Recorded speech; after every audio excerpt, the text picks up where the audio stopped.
Crime division ન્યૂઝમાં આપનું સ્વાગત છે। નજર કરીએ સમાચાર પર। માળિયાહાટીના સરકારી હોસ્પિટલ ખાતે રોગી કલ્યાણ સમિતિની બેઠક યોજાઈ। આ બેઠકમાં ડેપ્યુટી કલેક્ટર હિરલબેન ભાલાડા તેમજ માંગરોળ માળિયાહાટીના ધારાસભ્ય ભગવાનજીભાઈ કરગઠિયાની ઉપસ્થિતિમાં બેઠકનું આયોજન કરવામાં આવ્યું।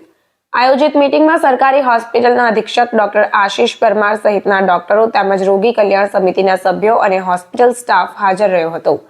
ડેપ્યુટી કલેક્ટર હિરલબેન ભાલાડા તેમજ માંગરોળ માળિયાહાટીના ધારાસભ્ય ભગવાનજીભાઈ કરગઠિયા હોસ્પિટલની ચેકિંગ હાથ ધરવા પહોંચ્યા હતા।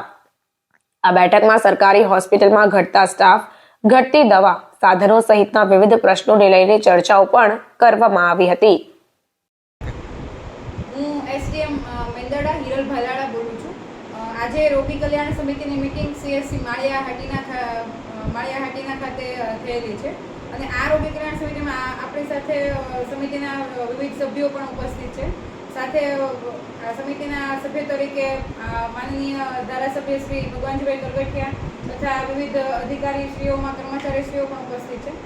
આજે થયેલી મિટિંગમાં વિવિધ મુદ્દાઓની ચર્ચા થઈ છે કે જરૂરી દવાઓનો સપ્લાય અહીંયા યોગ્ય રીતે પૂરો પાડવામાં આવે છે કે નહીં, મેડિકલ ઓફિસરની હાજરી કેટલા પ્રમાણે છે, હોસ્પિટલની અંદર વિવિધ મશીનરીઓનું જે વ્યવસ્થિત મેન્ટેનન્સ થાય છે કે નહીં તથા આગામી શું જરૂરિયાત છે એનું પણ આખું આયોજન આજે કરવામાં આવ્યું છે।